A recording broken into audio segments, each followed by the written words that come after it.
Some people knock on doors. Others pray one opens before they fall. Mabel Dunn hadn't eaten in 2 days. Her baby whimpered against her chest. The forest offered only wind, pine needles, and silence.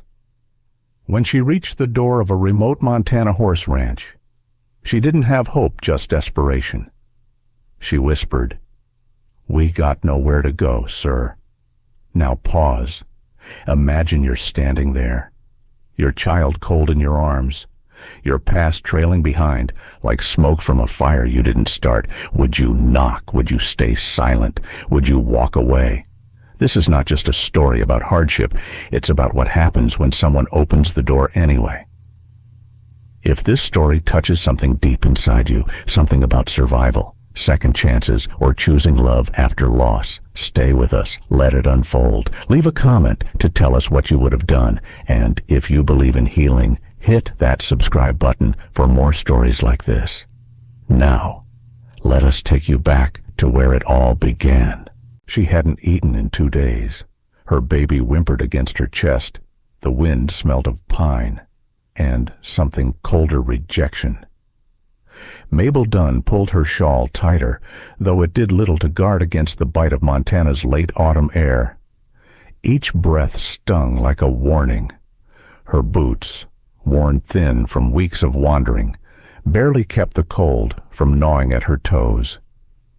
Dead needles crunched underfoot, the kind of sound that echoed too loud when you had nowhere to go.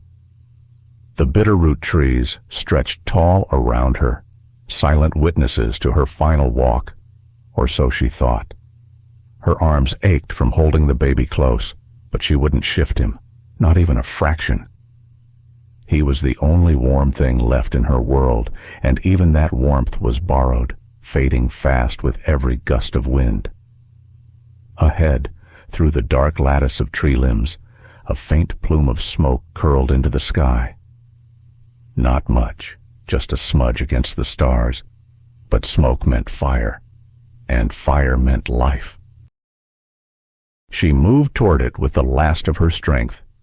Her knees buckled more than once, forcing her to lean against tree trunks to keep from falling face first into the dirt.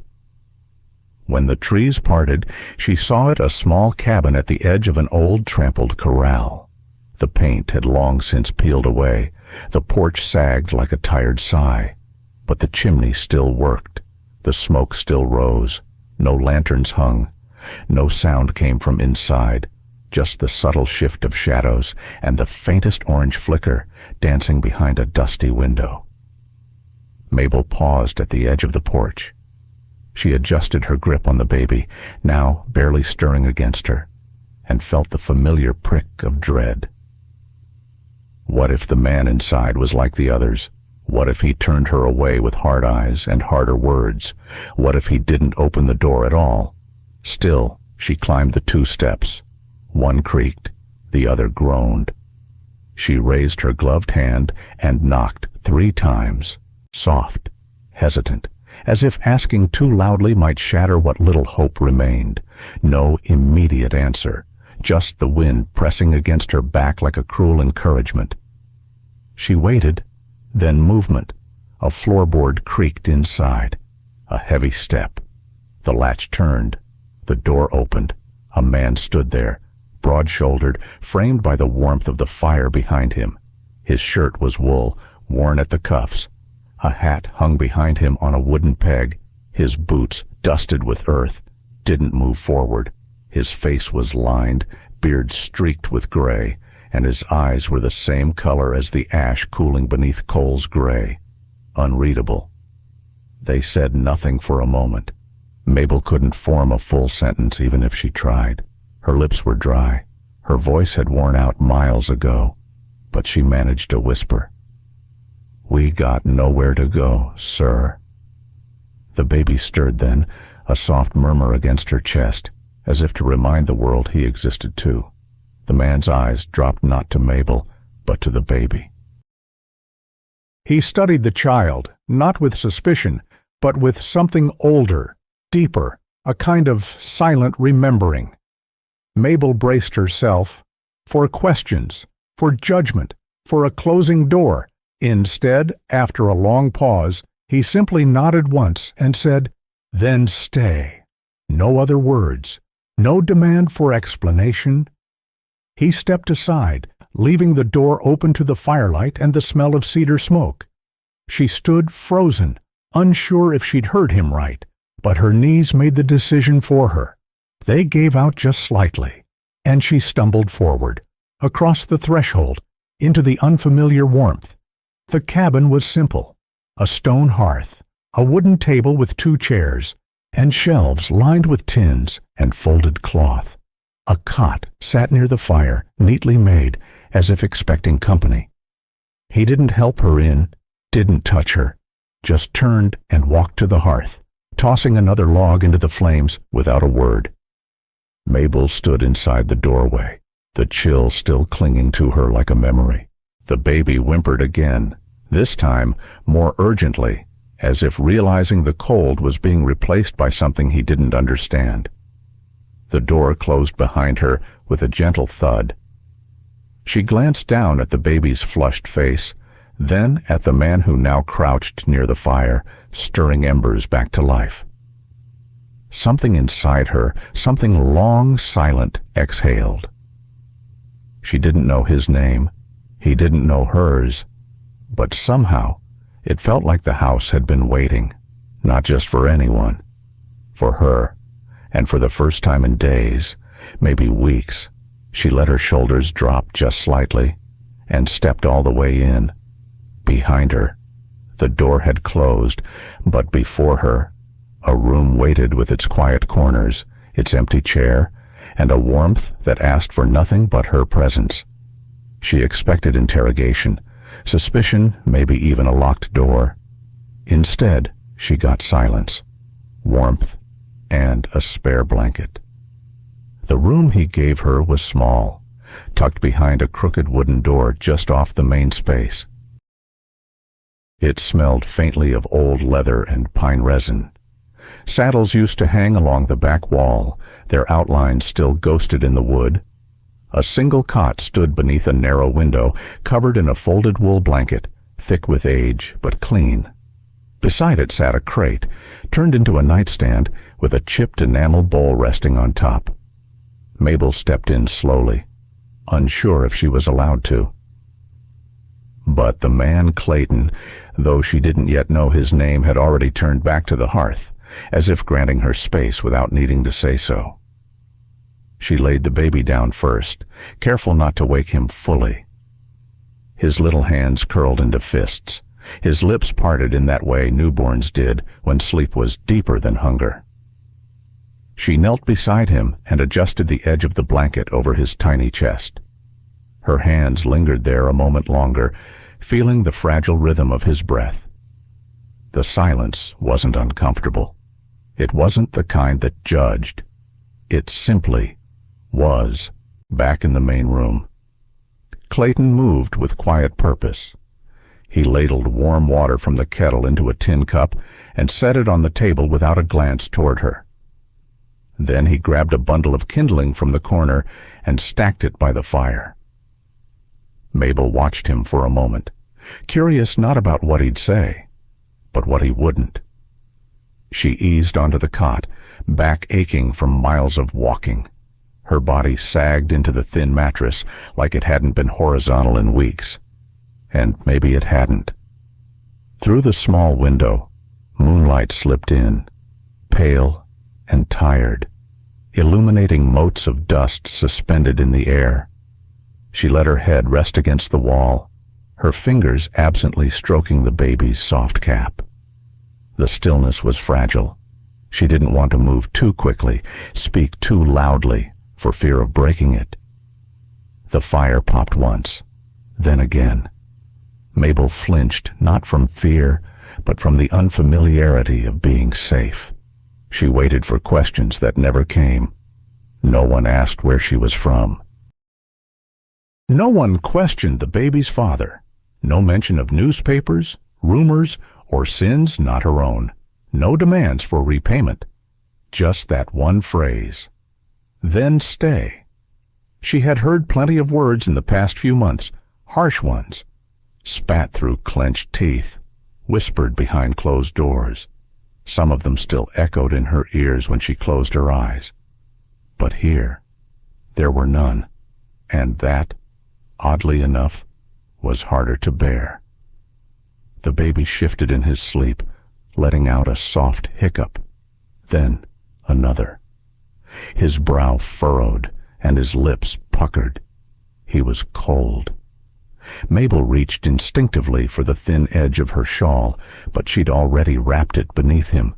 Before she could rise to search for more covering, Clayton stood from the hearth, wordless. He walked over, took the heavy wool coat off the back of the chair, and draped it over the baby. Then he returned to the fire and added 2 more logs. The flames surged, casting a warm glow that stretched into the small side room. The baby settled almost instantly. Mabel stared at his back, unsure what she felt. Gratitude, yes, but more than that, confusion. This wasn't how people acted, not lately, not toward her.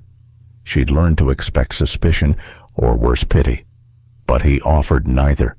Instead, he offered warmth. She looked down at the coat now covering her child. It smelled of horses and cedar and something older. Maybe grief, maybe memory. Either way, it was enough. She sat quietly for a long time, letting the heat crawl up her legs, into her chest, into her bones. Her eyes began to close, but not from exhaustion this time. It was trust. Outside, the wind howled low through the trees, threading between the boards like an old lullaby. Inside, the baby breathed steady. And so did she. For the first time since Silver Creek, no one was watching her with judgment. No one had closed a door in her face. No one had asked her to explain herself. This place, this old, tired place, had opened itself to her without condition, and suddenly she found herself wondering, who had this house been waiting for? As the firelight flickered across the walls and her son exhaled softly in sleep, Mabel leaned back into the wooden frame of the cot. The room, with all its quiet, asked nothing of her but in its silence.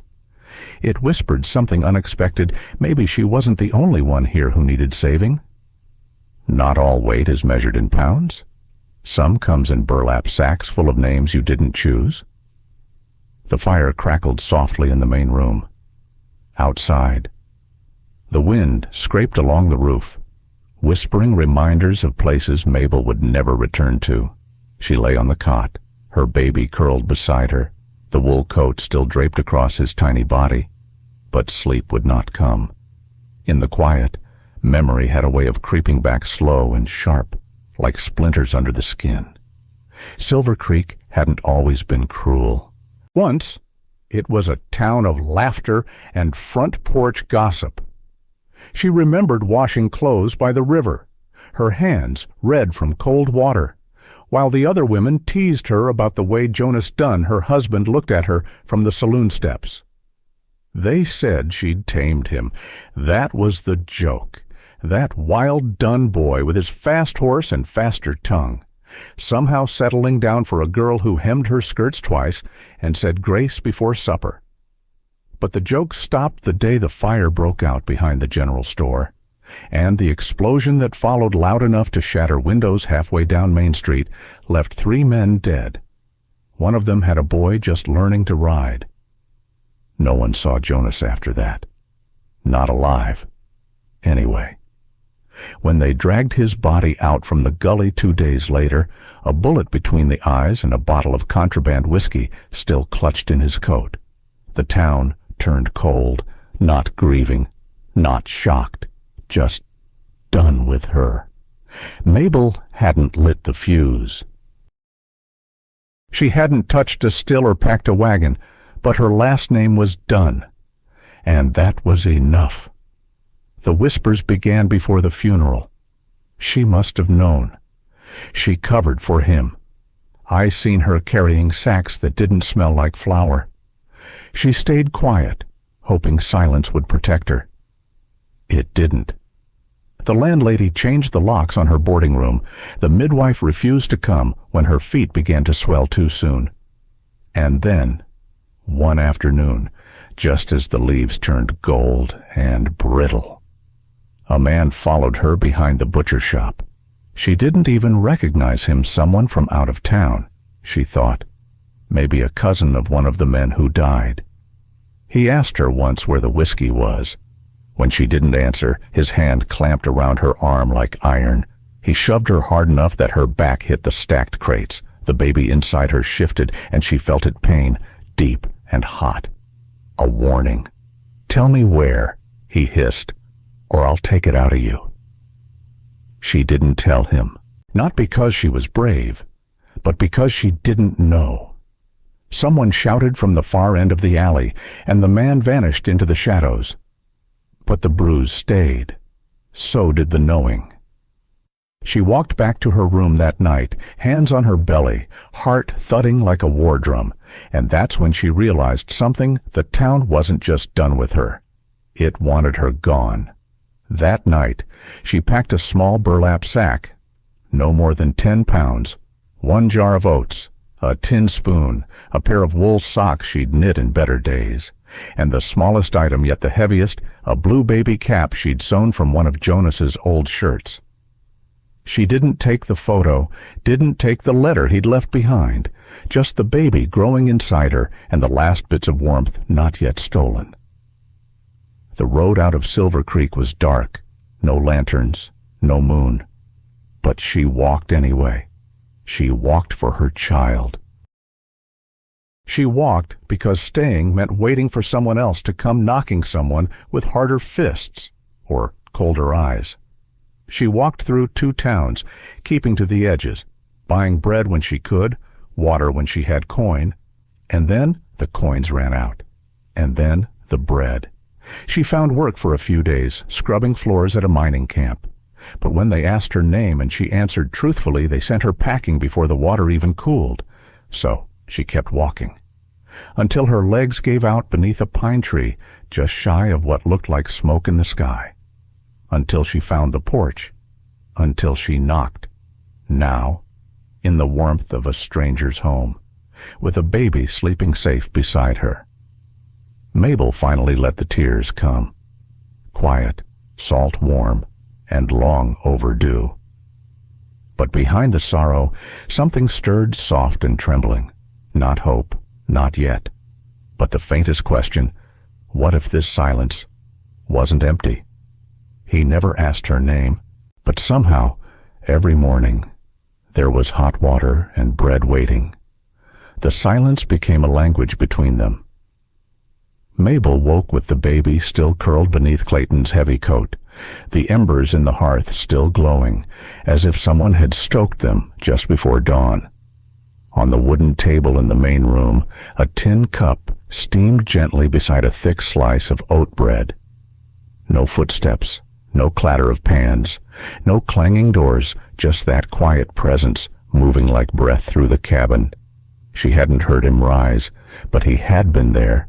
She never saw him place the food, never caught him watching. But something in the way the cloth napkin was folded, or how the bread was buttered to the very edge, told her it wasn't done out of habit. It was offered, gently, without conditions. On the second morning, the fire was already lit when she stepped into the main room, barefoot and cautious. She paused in the doorway, unsure if she was interrupting something. But Clayton merely stood near the woodpile, sleeves rolled, splitting kindling with quiet precision. He didn't look up, didn't speak. Still, he nodded once, and she nodded back. It was enough. That day, while the baby napped, she found a rag and wiped the windowsill. Not because anyone asked, but because the sunlight deserved a cleaner pane to shine through. On the third morning, the pattern held. Steam from the kettle, fresh bread, and a jar of apple preserves left open with a spoon tucked beside it. Mabel smiled, just slightly. When Clayton passed her in the yard that afternoon, leading an old mare to the trough, she noticed he had a tear along the elbow of his coat, frayed and pulling loose. She said nothing, just stored the image away. That evening, after he retreated to the barn with his lantern and his quiet footsteps, she pulled the coat from its hook, sat near the hearth, unthreaded her needle and worked the seam back into shape. Slow and even. The wool was thick, coarse, worn thin at the cuffs. It smelled faintly of wood smoke and saddle leather and something else she couldn't name, maybe wild sage, maybe loss. She folded the coat neatly and returned it to the peg just as the baby stirred behind her. The next morning, she found something new. Beside the baby's blanket, where she had left her shawl folded, lay a small pair of gloves, wool, child size, hand-stitched, no note, no mention, just the gloves, just the warmth. She stared at them longer than she should have. Her breath caught in her chest. He had noticed, and more than that, he had answered, not in words, but in the way he always answered, precisely, silently, and without asking anything in return. Later that day, Mabel made stew. She found a bit of salt pork in the pantry, some potatoes, soft but salvageable, and onions just beginning to sprout. She worked slowly, carefully, stirring as the baby cooed from the cradle made of stacked crates and her own shawl. When Clayton stepped inside near dusk, his boots heavy with trail dust, the smell greeted him before she did. He paused just inside the door. She turned, wiping her hands on her skirt. "I didn't mean to use your—" He held up a hand, not to stop her, just to say it's fine. Then, quietly, he stepped forward and offered a folded cloth in his other hand. She opened it, a clean dish towel, still warm from the stove. Something passed between them, then not a look. Not quite. But something. Outside. The wind shifted. Inside. The silence grew less sharp. Less about distance. More about space. Room to breathe. Room to mend. Room to stay. That night, Mabel sat near the fire while the baby slept. Her fingers stitched a scrap of cloth she'd found tucked in an old drawer. Nothing special, just a corner of muslin. She didn't write anything on it. Not yet. But the act of sewing felt like planting something. A beginning. And as the firelight flickered across the wooden walls, warming the places that had been cold for too long, a new thought crept into her chest. Not quite hope, but close. As the fire crackled low and the wind slid soft along the roofline, Mabel glanced at the peg where Clayton's coat now hung mended, waiting, and wondered, not for the first time, what quiet storms he carried, and whether they, too, were looking for a place to rest. You don't outrun ghosts, especially the ones that carry your last name. It happened on a Tuesday, the kind of day where the wind howled just enough to remind you winter wasn't far off. Mabel was sweeping the hearth when a folded scrap of newspaper slipped from the pocket of her coat, the one she hadn't worn since Silver Creek. She didn't notice it fall, but Clayton did. He bent to toss another log on the fire and saw it lying just beneath the rocker. Torn at the edge. Yellowed. But the name printed bold across the headline had not faded with time. Jonas Dunn, bootlegger, dead after deadly explosion. Clayton stood still, one hand still holding the firewood. His jaw tightened as he read the words again. He didn't speak, didn't ask, just folded the scrap and placed it on the mantel like something too fragile to burn. That night, he didn't return to the cabin until well after dark. His boots tracked cold across the floor. But he said nothing, just nodded once and slipped into the barn with his lantern. The next morning, the bread was missing from the table. So was the hot water. Mabel noticed, but said nothing. She found the newspaper later, placed deliberately where she'd see it. And when she did, the bottom of her stomach dropped. She knew what it meant. The silence changed after that. It was no longer gentle. It had weight, like frost on glass.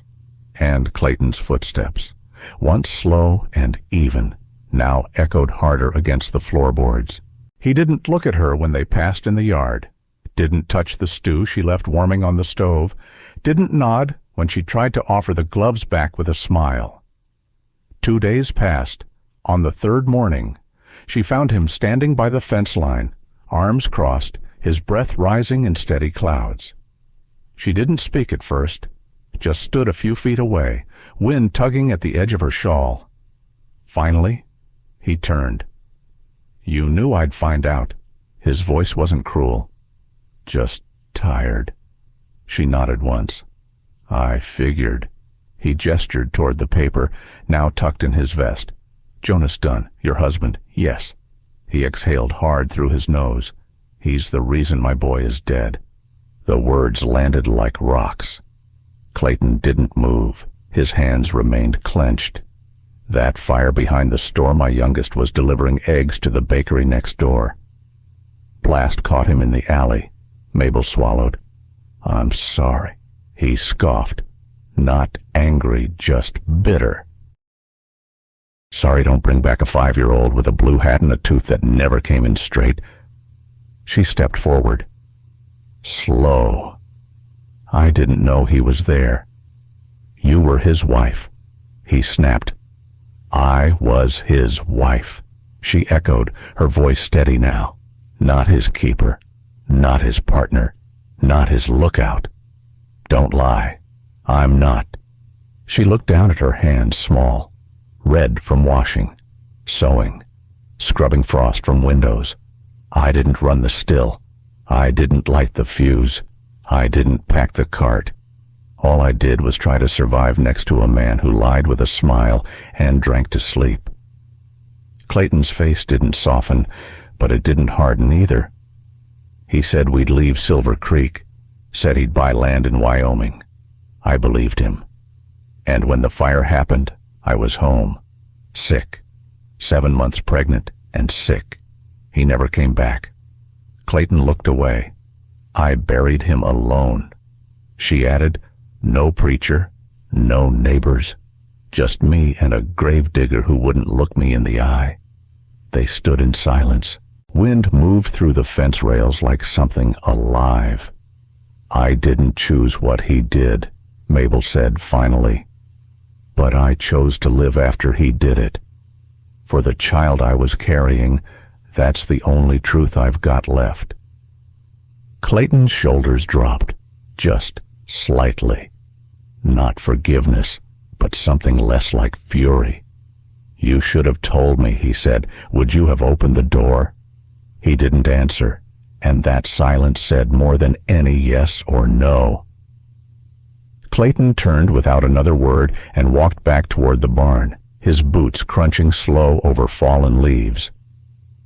Mabel remained by the fence, wind tugging at her skirt, her heart thudding. She didn't know if she was forgiven, but she knew this: she hadn't been told to leave. And in a world like theirs, sometimes that was the beginning of mercy.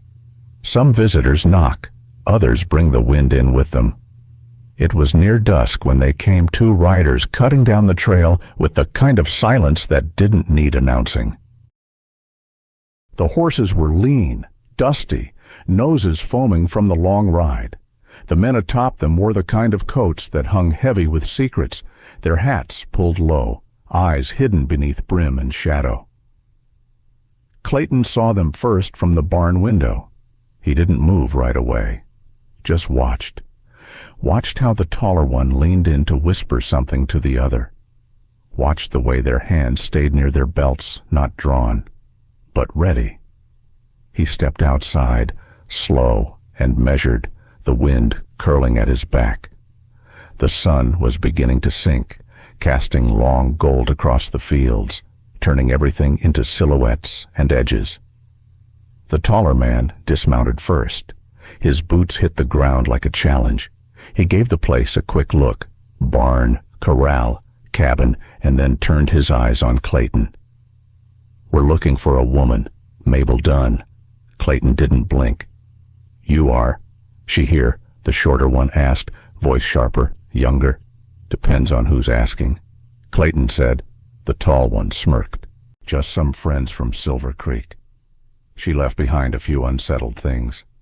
Clayton let that hang. "Funny," he said, voice flat. "Folks with true business usually don't ride in at sundown without saying why."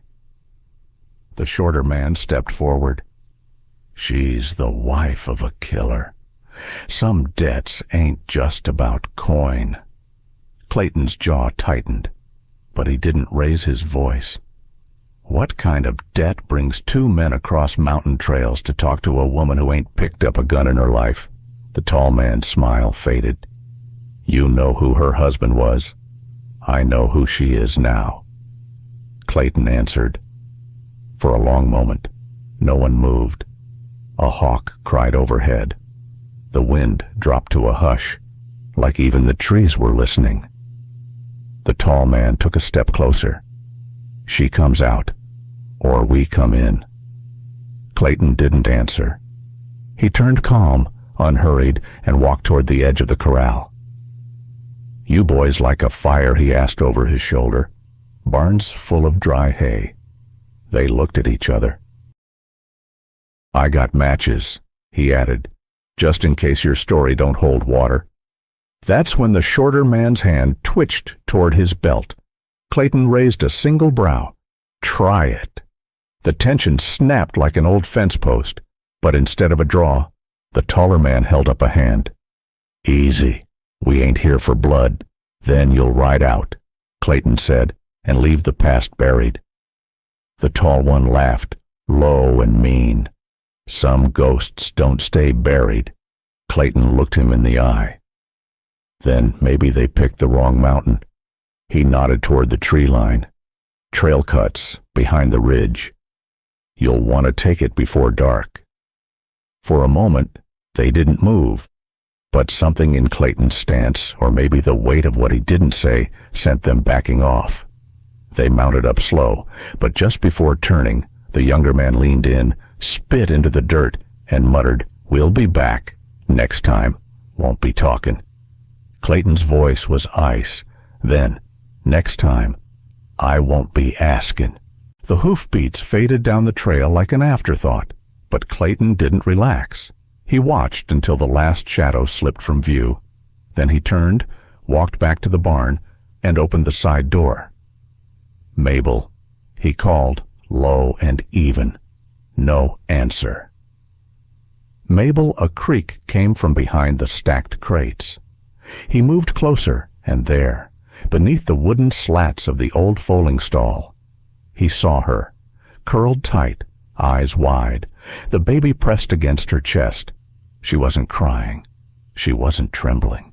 She was waiting. Clayton crouched down, meeting her gaze. "They're gone." Still, she didn't speak. "You're safe." Her fingers flexed once, gripping the baby tighter, but her eyes never left his.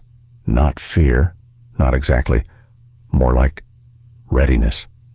For the first time, she hadn't run. She had stayed, hidden, yes, but still, she had stayed, and in that stillness, there was something new. Resolve. Clayton reached out a hand not to pull her up, but just to offer it.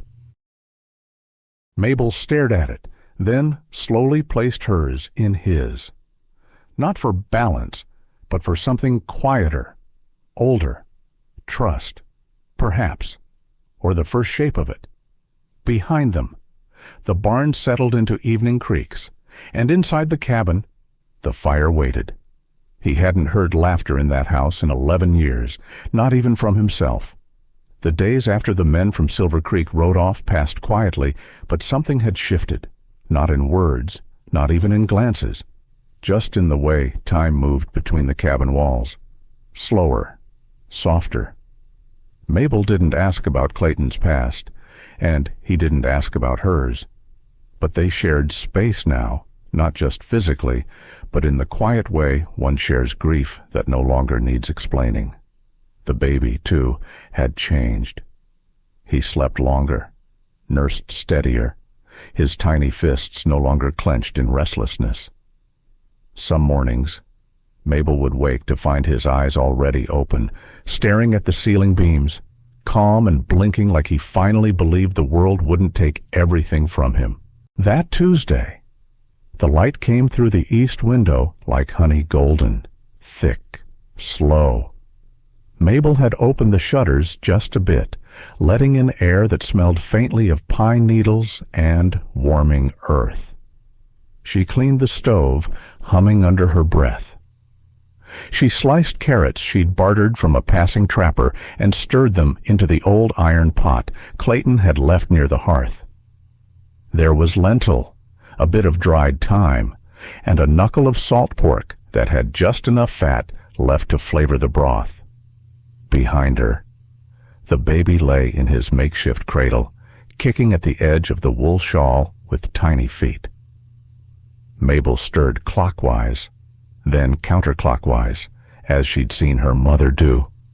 Every now and then she'd turn, check the baby, then return to the pot. Then, mid-stir, it happened. A sound, high-pitched, sudden, small, but startling.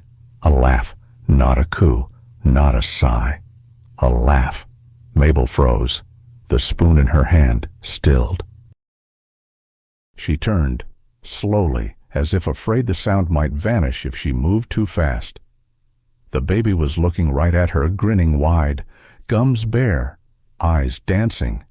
He laughed again, this time louder, a bubbling little giggle that came from somewhere deep in his chest, like it had been waiting all along and finally found its moment. Mabel covered her mouth with her hand, and then she laughed too quiet, breathy, a sound that hadn't passed her lips in months. She knelt beside him, brushing a thumb across his cheek. "Oh, you little fool," she whispered, eyes wet. "You found it, didn't you?" Behind the wall, on the far side of the cabin.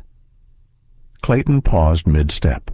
He had been carrying in firewood, just a few pieces bundled under one arm, but the sound stopped him cold. He stood still, just near the kitchen door, close enough to hear the giggle, the whisper, the laughter.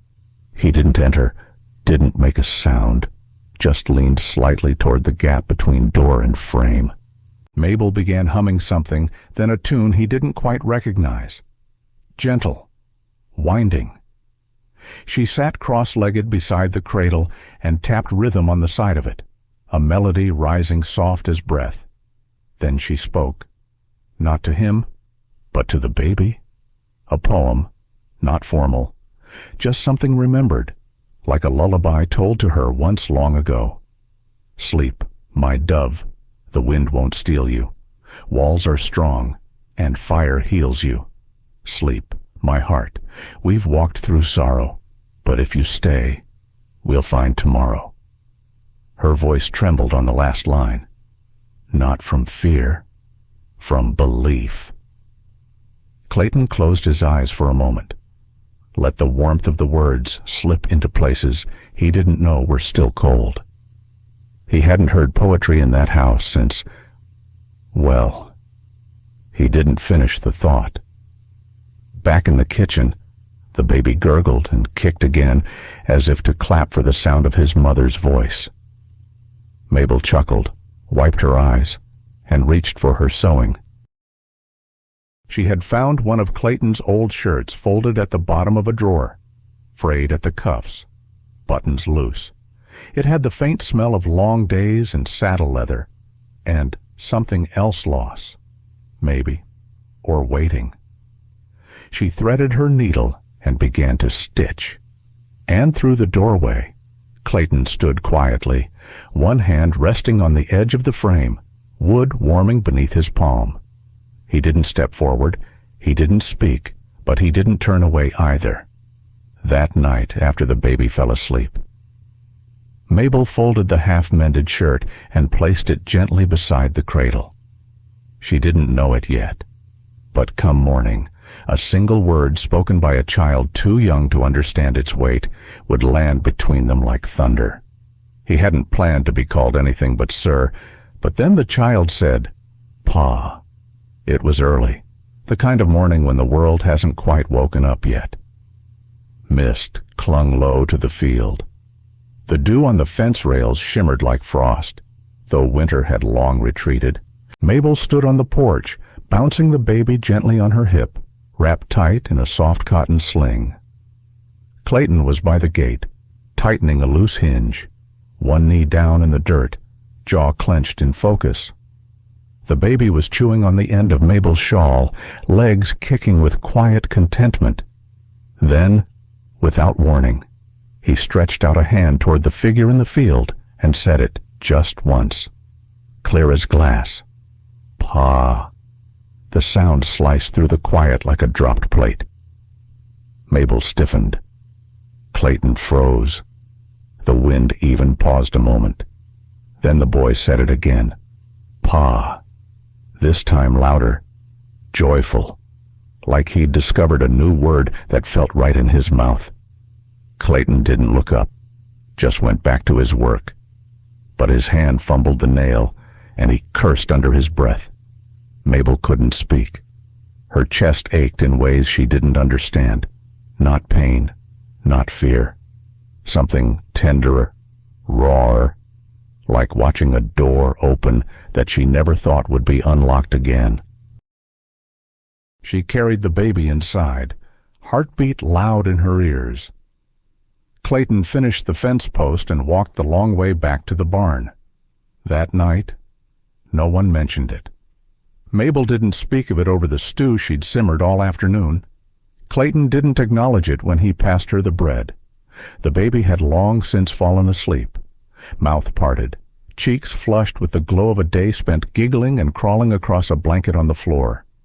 But as the fire dimmed and Mabel rocked slowly in the corner chair, a small movement caught her eye. Clayton had risen quietly, carried in a piece of kindling for tomorrow's fire. Then, from inside his coat, he drew something small, a single baby shoe, worn leather, soft sole, tiny buckle polished clean. He bent and placed it next to the hearth, just beside his own boots. One adult pair, one small. Mabel didn't speak, didn't move, just watched. When he turned, their eyes met. Something passed between them unspoken, but undeniable. He didn't try to explain, didn't shrug it off. He just nodded once, then turned, stepped outside, and closed the door behind him. The fire snapped. The baby stirred and nestled closer to Mabel's chest. She rose slowly, careful not to wake him, and walked toward the hearth. The shoe was small in her palm. She ran her thumb along the stitch line, feeling each thread, handmade, mended more than once, held onto, even when the child it once belonged to no longer needed it. Tears welled, but she didn't wipe them away. Let them fall. Let them speak what her voice could not. Because in that simple act, in a man's quiet gesture, she heard something loud. She was not a guest. She was no longer merely tolerated. She was home, that night, after the fire dimmed and the cabin settled into hush. Mabel tucked the shoe beneath her son's cradle. The next morning, when she went out to hang linens behind the shed, she found something wrapped in cloth beneath the old bench, a glint of silver, dulled by time but unmistakable in meaning. He didn't say, "Marry me." He didn't need to. The morning mist had barely lifted when Mabel found it. She had gone out to hang the linen's old flour sacks she'd stitched into makeshift towels, a pair of trousers mended at the knee, a blanket that still smelled faintly of wood smoke. Behind the shed, the air was cooler, crisper, shaded by the line of spruce trees that wrapped around the pasture like a quiet guard. That's when she saw it. A cloth bundle, nothing fancy, just an old handkerchief folded neat, sitting on the bench where she'd once rested her aching feet. She paused, brow furrowed, hands still damp from wringing out the linens. Then she stepped closer and opened it. Inside, nestled in folds of faded cotton, was a ring, silver, dulled by years but not forgotten. Its band was thin, etched with a simple design of leaves along the sides. It looked neither expensive nor new, but it was clean, polished, cared for. Mabel stared, not in shock, not even fear, just stillness. She ran her fingertip along the curve of the metal, careful not to smudge the shine, and for a long moment she just stood there, listening to the wind move through the trees, listening to her heart learn a new kind of quiet. That night she didn't speak of it. Neither did he. Dinner passed in the usual hush. The baby babbled between mouthfuls of mashed beans. The fire crackled low. Clayton ate slowly, head bowed. At one point, he glanced toward her. She looked back.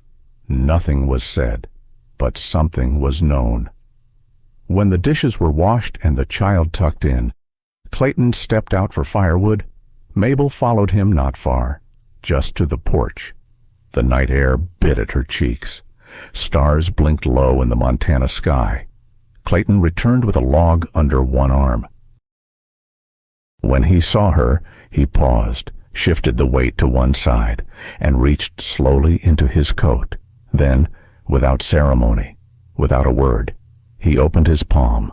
The ring lay there, bare, unwrapped, waiting. He didn't kneel. He didn't offer promises. He just looked at her, eyes steady, not pleading, not unsure, only open. Mabel took a breath. Her hands trembled slightly, not from fear, but from the realization that her world had shifted again, not with a bang, not with flight or fire, but with stillness. She didn't take the ring, not yet. Instead, she placed her hand gently over his. Fingers folded into fingers, Clayton's shoulders eased, and then she smiled, soft, tired, real. Behind them, in the dim light from the cabin window, the baby stirred and let out a sleepy sigh. Later that week, the new sign was nailed into place by the front gate. Letters carved deep into a pine board, straight and unpainted. Dunn Burke horses. It wasn't grand. It didn't announce itself to the world, but it stood. And that was enough. As Mabel stepped back to admire the sign, her fingers brushed the carved letters as if to test their truth. Inside the cabin, a kettle whistled, and in the field, Clayton lifted the child onto the saddle for the first time. Some names are buried, others bloom. By late spring, the valley turned green again. Birdsong returned to the edge of the fence line, and wildflowers scattered like confetti across the high ridge. Mabel stood by the porch one morning, the baby now toddling through tufts of grass, arms wide like wings, chasing shadows of crows that never let him close. Neighbors had begun to whisper. They didn't come often, just rode past on their way to the trading post or brought up cattle to graze. But when they paused at the new wooden sign, they saw the truth carved in letters too deep to erase. Dunn Burke horses. And they murmured behind worn gloves and narrowed eyes, he married the outlaw's widow. But no one said the husband's name anymore. Not in this hollow, not in this home. Inside. Mabel folded linens into a chest she'd scrubbed herself. Her needlework was careful now. She'd stitched the boy's name onto his small shirt, beneath a new surname, Burke. He wore it like sunshine, without question, without guilt. Out in the field, Clayton moved like he always did, steady, deliberate. He had taken to carving again. This morning, it was a stair-step, just one, but carefully shaped from pine he'd milled himself. Mabel called the boy in for lunch, but he toddled straight toward Clayton instead. Up, he chirped, hands raised. Clayton lifted him easily, sitting him on his knee. One chisel in hand, the other arm wrapped protectively around the child's waist. The boy leaned back against his chest and mumbled something soft, half-formed, barely more than breath.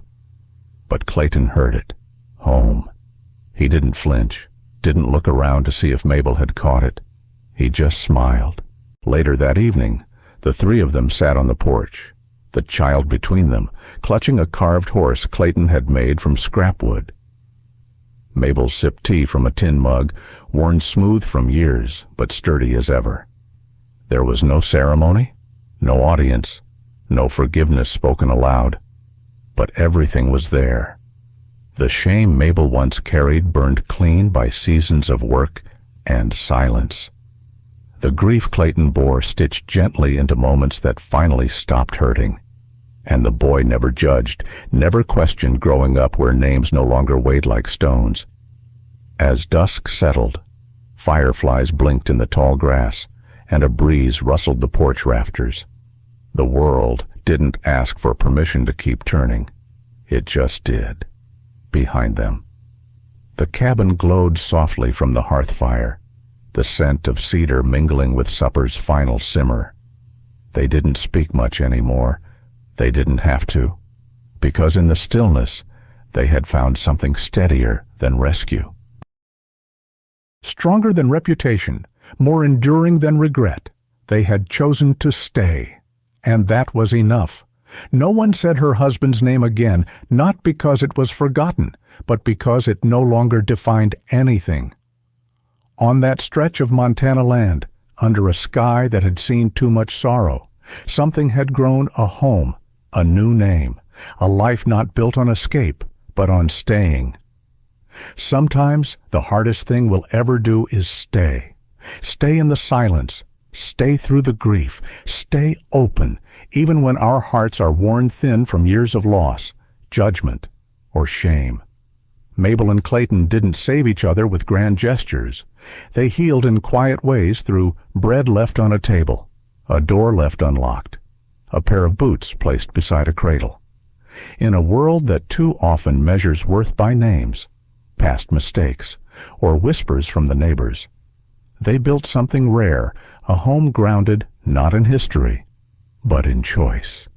This story reminds us that love isn't always loud. That redemption doesn't need a spotlight. That sometimes the most radical act of love is simply choosing not to leave. No matter where you've been or what others say you carry, there's always a chance to begin again. Not by erasing the past, but by planting something new in its soil. Thank you for spending time with this story. If it touched your heart, even just a little, we hope you'll help it reach someone else who might need it too. Please like the video, share it with a friend, and subscribe to Wild West Echoes for more stories of courage, healing, and quiet love. Every click helps keep these forgotten voices alive. See you in the next story. Partner.